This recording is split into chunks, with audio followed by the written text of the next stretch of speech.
Hello friend, स्वागत है आपका अपने यूट्यूब चैनल स्टडी विद एस21 में। तो फ्रेंड, आज हम पढ़ेंगे इतिहास के बारे में। तो भारत का इतिहास के बारे में हम पढ़ेंगे आज। तो फ्रेंड, उत्तर में हिमालय से लेकर दक्षिण में समुद्र तक फैला महाद्वीप भारतवर्ष के नाम से जाना जाता है, और जिसे महाकाव्य तथा पुराणों में भारतवर्ष अर्थात भारत का देश, यहाँ के निवासियों को भारतीय अर्थात भारत की संतान कहा गया है।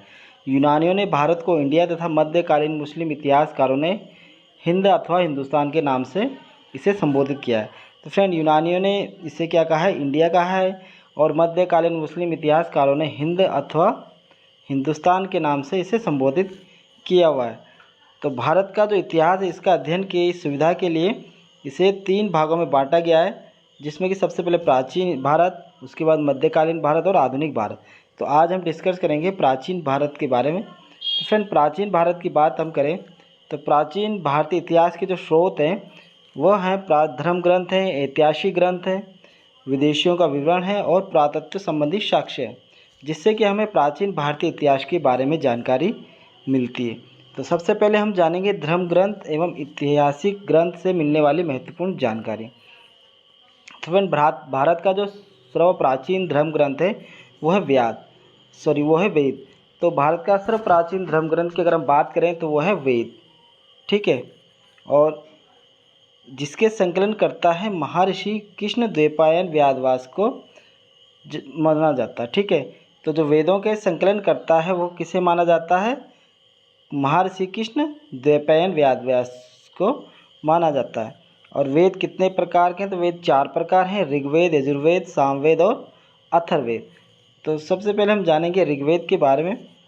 तो फ्रेंड, ऋग्वेद में ऋचाओं के क्रमबद्ध ज्ञान के संग्रह को हम क्या कहते हैं? ऋग्वेद कहते हैं। और इसमें 10 मंडल और 1028 सूक्त हैं, और बालखिल्य पाठ के 11 सूक्तों सहित एवं 10,462 रचनाएँ हैं, ठीक है फ्रेंड।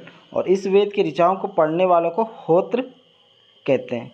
तो ऋग्वेद की जो रचनाएँ हैं उनको पढ़ने वाले को क्या कहा जाता है? होत्र कहा जाता है। ऋग्वेद में 10 मंडल और 1028 सूक्त हैं, ठीक है फ्रेंड।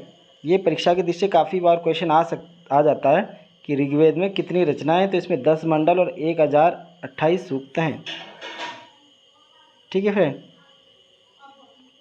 और इस वेद से आर्य के राजनीतिक प्रणाली एवं इतिहास के बारे में हमें जानकारी मिलती है। अगला है विश्वामित्र द्वारा रचित ऋग्वेद के 3रे मंडल में देवता सावित्री को समर्पित प्रसिद्ध गायत्री मंत्र इसके 9वें मंडल में है देवता सोम का उल्लेख है। तो फ्रेंड, जो ऋग्वेद है इसके 3रे मंडल में सूर्य देवता सावित्री को जो समर्पित प्रसिद्ध गायत्री मंत्र है वो ऋग्वेद के 3रे मंडल में है, और 9वें मंडल में सोम देवता का उल्लेख है।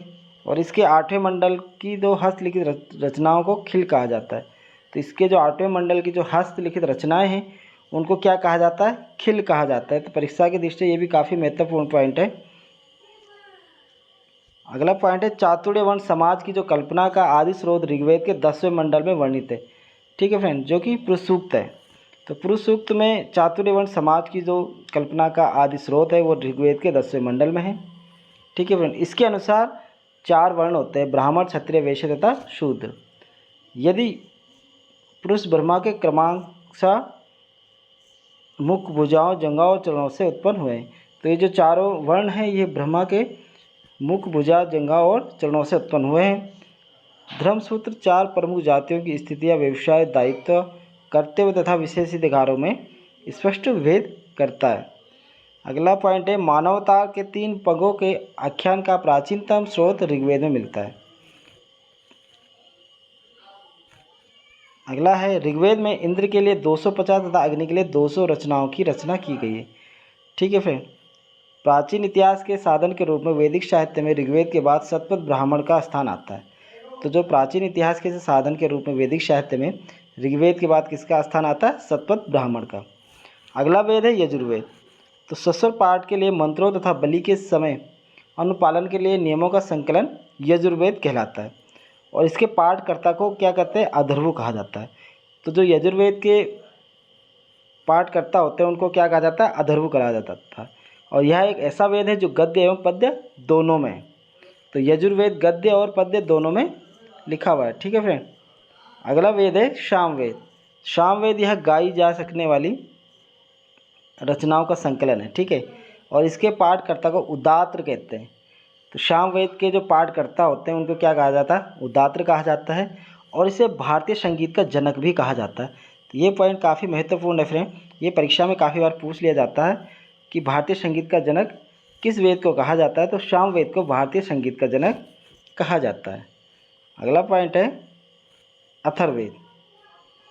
अथर्वा ऋषि द्वारा रचित इस वेद में रोग निरावण, तंत्र मंत्र, जादू टोना, शाप, वशीकरण, आशीर्वाद, स्तुति, प्रायश्चित, औषधि, अनुसंधान, विवाह, प्रेम, राजक्रम, मातृभूमि, महात्म्य आदि विविध विषयों से संबंध मंत्र तथा सामान्य मनुष्य के विचारों, विश्वासों, अंधविश्वासों इत्यादि का वर्णन किया हुआ।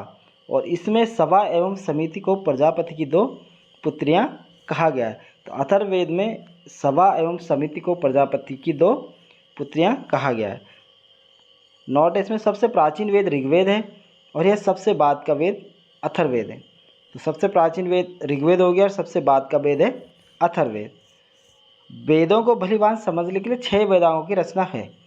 तो 6 वेदांग हैं जो कि है शिक्षा, ज्योतिष, कल्प, व्याकरण, निरुक्त और छंद। ये क्या है? 6 वेदांग है। और ये किस लिए हैं? ताकि वेदों को भलीभांति समझा जा सके। अगला पॉइंट है भारतीय ऐतिहासिक कथाओं का सबसे अच्छा क्रमबद्ध विवरण पुराणों में मिलता है। इसके रचयिता लोमहर्ष हैं। तो पुराणों के जो रचयिता कौन है? लोमहर्ष अथवा उनके पुत्र उग्रश्रवा माने जाते हैं। ठीक है फ्रेंड। तो जो 18 पुराण हैं इनके रचयिता लोमहर्ष अथवा उनके पुत्र उग्रश्रवा माने जाते हैं। और इनकी संख्या कितनी है? 18 है। तो 4 वेद, 6 वेदांग हो गए और 18 क्या हो गए? पुराण हो गए। ठीक है फ्रेंड। इनमें केवल 5 मत्स्य, वायु, विष्णु, ब्राह्मण एवं भागवत में ही राजाओं की वंशावली पाई जाती है। ठीक है फ्रेंड। अगर हम बात करें विष्णु पुराण तो यह मौर्य वंश से संबंधित है। मत्स्य पुराण आंध्र वंश सातवाहन से संबंधित है। और वायु पुराण गुप्त वंश से संबंधित है। पुराणों में मत्स्य पुराण सबसे प्राचीन और प्रमाणिक पुराण है। तो पुराणों में सबसे प्राचीन एवं प्रमाणिक पुराण क्या है? मत्स्य पुराण। अगला पॉइंट है अधिकतर पुराण सरल संस्कृत श्लोक में लिखे गए हैं। स्त्रियां शूद्र जिन्हें वेद पढ़ने की अनुमति नहीं थी वे भी पुराण सुन सकते थे। पुराणों का पाठ पुजारी मंदिरों में किया करते थे। स्मृति ग्रंथों में सबसे प्राचीन एवं प्रमाणिक मनुस्मृति मानी जाती है और यह शुंग काल का मानक ग्रंथ है। नारद स्त्री गुप्त युग के विषय की जानकारी प्रदान करता है।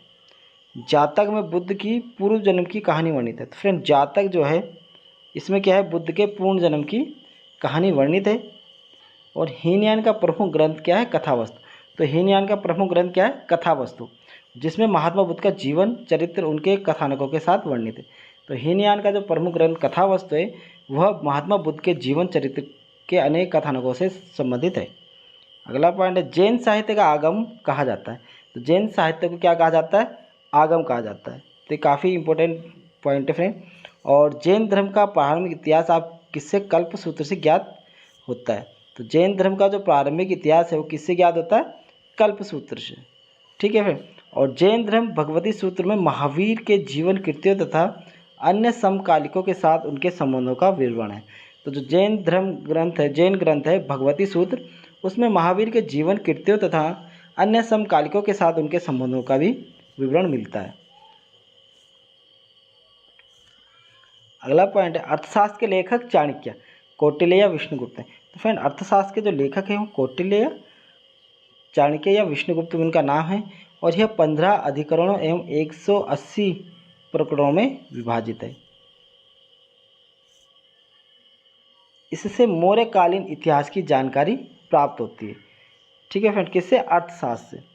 संस्कृत साहित्य में ऐतिहासिक घटना की क्रमबद्ध लिखने का सर्वप्रथम प्रयास कल्लर ने किया था। तो क्वेश्चन बन सकता था संस्कृत साहित्य में ऐतिहासिक घटनाओं का क्रमबद्ध लिखने का सर्वप्रथम प्रयास किसने किया? तो किसने किया था? कल्लर ने। और कल्लर द्वारा रचित पुस्तक का नाम क्या है? राजतरंगिणी, जिसका संबंध है कश्मीर के इतिहास से।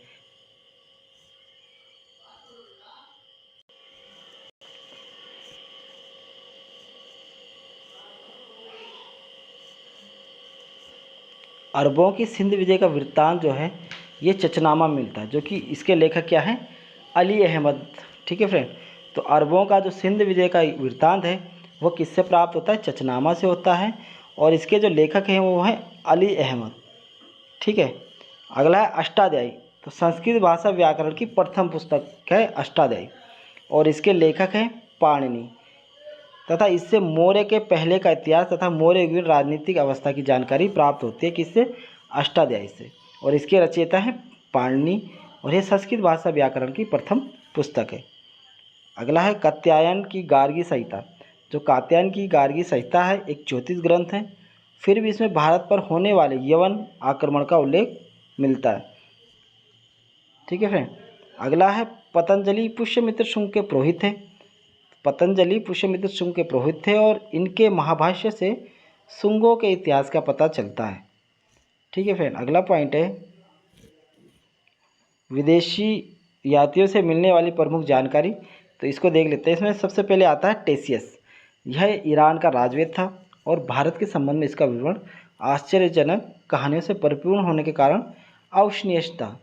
ठीक है, अगला है हेरोडोटस। इसे इतिहास का पिता कहा जाता है। तो हेरोडोटस को क्या कहा जाता है, इतिहास का जनक भी कहा जाता है, और उसने अपनी पुस्तक हिस्टोरिका में 5वीं शताब्दी ईसा पूर्व में भारत और फ्रांस के संबंध का वर्णन किया था, परंतु इसका विवरण भी अनुश्रुतियों एवं अफवाहों पर आधारित है। अगला है सिकंदर के साथ आने वाले लेखकों में निरियाकस, आनेसिक्रियटस तथा आस्टिटोबुस के विवरण अधिक प्रमाणिक एवं विश्वसनीय हैं। अगला है मैक्सनीज। यह सेल्यूकस निकेटर का राजदूत था, जो कि चंद्रगुप्त मौर्य के दरबार में आया था। उसने अपनी पुस्तक इंडिका में मौर्य युगीन समाज एवं संस्कृति के विषय में लिखा। तो इंडिका किसने लिखी थी, मैक्सनीज ने लिखी थी, जो कि चंद्रगुप्त मौर्य के राज दरबार में आया था, और यह सेल्यूकस निकेटर का क्या था, राजदूत था। अगला लेखक है डाईमेकस। तो डाईमेकस यह सीरियन नरेश अनितियोकस का राजदूत था, जो बिंदुसार के राज दरबार में आया, और इसका विवरण भी मौर्य युग से संबंधित है। डायोनिसस यह मिस्र नरेश टालमी फिलेडेल्फस का राजदूत था, जो अशोक के राज दरबार में आया था। टालमी इसने दूसरी शताब्दी में भारत का भूगोल नामक पुस्तक लिखी। तो भारत का भूगोल नामक पुस्तक किसने लिखी, टालमी ने लिखी थी। अगला लेखक है प्लिनी। इसने प्रथम शताब्दी में नेचुरल हिस्ट्री नामक पुस्तक लिखी। इसमें भारतीय पशुओं, पेड़ पौधों, खनिज पदार्थों आदि के बारे में विवरण मिलता है। पेरिप्लस ऑफ द एरिथ्रेयन सी। इस पुस्तक के लेखक के बारे में जानकारी नहीं है। यह लेखक करीब 80 ईस्वी में हिंद महासागर की यात्रा में आया था, और उसने उस समय के भारत के बंदरगाहों तथा व्यापारिक वस्तुओं के बारे में जानकारी प्रदान की थी। चीनी लेखकों के बारे में जानते हैं। सबसे पहले आता फाइयान। यह चीनी यात्री गुप्त नरेश चंद्रगुप्त द्वितीय के दरबार में आया था, और इसने अपने विवरण में मध्य प्रदेश की समाज एवं संस्कृति के बारे में वर्णन किया। इसने मध्य प्रदेश की जनता को सुखी एवं समृद्ध बताया था। संयुगन यह 518 ईस्वी में भारत आया, और इसने अपने 3 वर्षों की यात्रा में बौद्ध धर्म की प्राप्तियां एकत्रित की। ठीक है फ्रेंड, अगला है वैनशांग। यह हर्षवर्धन के शासनकाल में भारत आया। वैनशांग 629 ईस्वी में चीन से भारत के लिए प्रस्थान किया। लगभग 1 वर्ष की यात्रा के बाद सर्वप्रथम वो भारतीय राज्य कपिसा पहुंचा। भारत में 15 वर्षों तक ठहरकर 645 ईस्वी में चीन लौट गया था। वो बिहार में नालंदा जिला स्थित नालंदा विश्वविद्यालय में अध्ययन करने तथा भारत से बौद्ध ग्रंथों को एकत्र कर ले जाने के लिए आया था। इसका भ्रमण है वृत्तांत है सीयूकी। तो वैनशांग का जो भ्रमण वृत्तांत है वो क्या है, सीयूकी नाम से प्रसिद्ध है, जिसमें 138 देशों का विवरण मिलता है। इसमें हर्षकालीन समाज, धर्म एवं राजनीति के बारे में वर्णन किया गया है, और इसके अनुसार सिंध का राजा शूद्र था। ठीक है फ्रेंड, नोट है इसमें, वैनशांग के अध्ययन के समय नालंदा विश्वविद्यालय के कुलपति आचार्य शीलभद्र थे। अगला लेखक है इस सिंह। यह 7वीं शताब्दी के अंत में भारत आया। इसने अपने विवरण में नालंदा विश्वविद्यालय, विक्रमशिला विश्वविद्यालय तथा अपने समय के भारत का वर्णन किया था। अरबी लेखकों के बारे में जानते हैं। अल बरूनी। यह मोहम्मद गजनवी के साथ भारत आया। भारत में लिखी गई उसकी कृति किताबुल हिंद या तहकीक हिंद से भारत की खोज आज भी इतिहासकारों के लिए एक महत्वपूर्ण स्रोत है। इसमें राजपूत कालीन समाज, धर्म, रीति रिवाज, राजनीति आदि का सुंदर प्रकाश डाला गया। तो अल बरूनी ने जो पुस्तक लिखी उसका नाम था किताबुल हिंद या तहकीक हिंद। ठीक है, अगला है तारानाथ। तो तारानाथ यह एक तिब्बती लेखक था। इसने कंग्यूर तथा तंग्यूर नामक ग्रंथ की रचना की और इनसे भारतीय इतिहास के बारे में जानकारी मिलती है। किससे? कंग्यूर तथा तंग्यूर से। अगला है मार्क पोलो। यह 13वीं शताब्दी के अंत में पांड्य देश की यात्रा पर आया था और इसका विवरण पांड्य इतिहास के अध्ययन के लिए उपयोगी है। आगे देखते हैं पुरातत्व संबंधी साक्ष्य से मिलने वाली जानकारी। तो 1400 ईस्वी पूर्व के अभिलेख बोगाज को एशिया माइनर से वैदिक देवता मित्र, वरुण, इंद्र तथा नासत्य अश्विनी कुमार के नाम मिलते हैं। ठीक है फ्रेंड,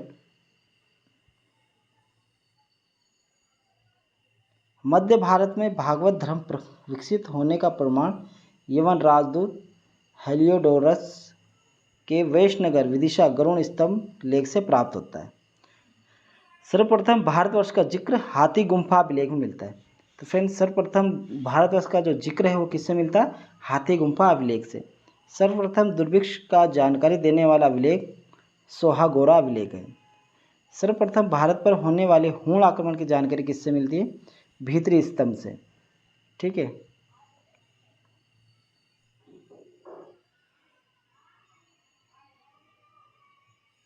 सती प्रथा का पहला लिखित साक्ष्य एरन अभिलेख जो कि शासक भानुगुप्त से प्राप्त होता है। और रेशम बुनकर की श्रेणी से की जो जानकारी है वह मंदसौर अभिलेख से प्राप्त होती है। तो फ्रेंड, हाथी गुम्फा अभिलेख का जो तिथि रहित अभिलेख है यह कलिंग राज खाखेल से शासक से संबंधित है। जूनागढ़ जो कि गिरनार अभिलेख नासिक ये कि रुद्र दामन से शासक से संबंधित है। नासिक अभिलेख गौतमी बलश्री से संबंधित है। प्रयाग स्तंभलेख समुद्रगुप्त से संबंधित है। एहोल अभिलेख प्लुकेशियन द्वितीय से संबंधित है और मंदसौर अभिलेख मालवा नरेश यशोधवर्मन से संबंधित है। ग्वालियर अभिलेख प्रतिहा नरेश भोज से संबंधित है और भीतरी एवं जूनागढ़ अभिलेख स्कंदगुप्त से संबंधित है और देवपाड़ा अभिलेख बंगाल शासक विजयसेन से संबंधित है।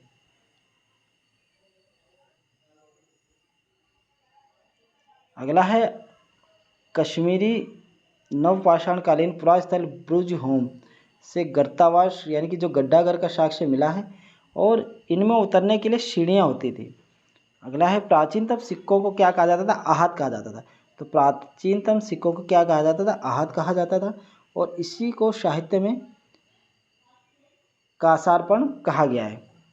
सर्वप्रथम सिक्कों पर लेख लिखने का कार्य यवन शासकों ने किया था। तो ये क्वेश्चन बन सकता था कि सर्वप्रथम सिक्कों पर लिखने का कार्य किसने किया था? तो यवन शासकों ने किया था। समुद्रगुप्त को वीणा बजाती हुई मुद्रा वाले सिक्के से उसके संगीत प्रेमी होने का प्रमाण मिलता है। तो समुद्रगुप्त जो था कि एक संगीत प्रेमी था। और आरी कमेडू पौंडीचेरी के निकट से रोमन सिक्के प्राप्त हुए। ठीक है फ्रेंड, तो आपको वीडियो कैसी लगी कमेंट बॉक्स में ज़रूर लिखना। अगली वीडियो लेके आएंगे हम प्राग ऐतिहासिक काल के संबंधित वीडियो लेके आएंगे। तो आपको वीडियो कैसी लगी कमेंट बॉक्स में ज़रूर लिखना। अगर आपको मेरी वीडियो पसंद आती है तो लाइक और शेयर जरूर करें और आपने चैनल को अभी तक सब्सक्राइब नहीं किया है तो चैनल को सब्सक्राइब कर लें ताकि मैं जो वीडियो बनाऊँ उसका नोटिफिकेशन आप तक पहुंच सके। धन्यवाद।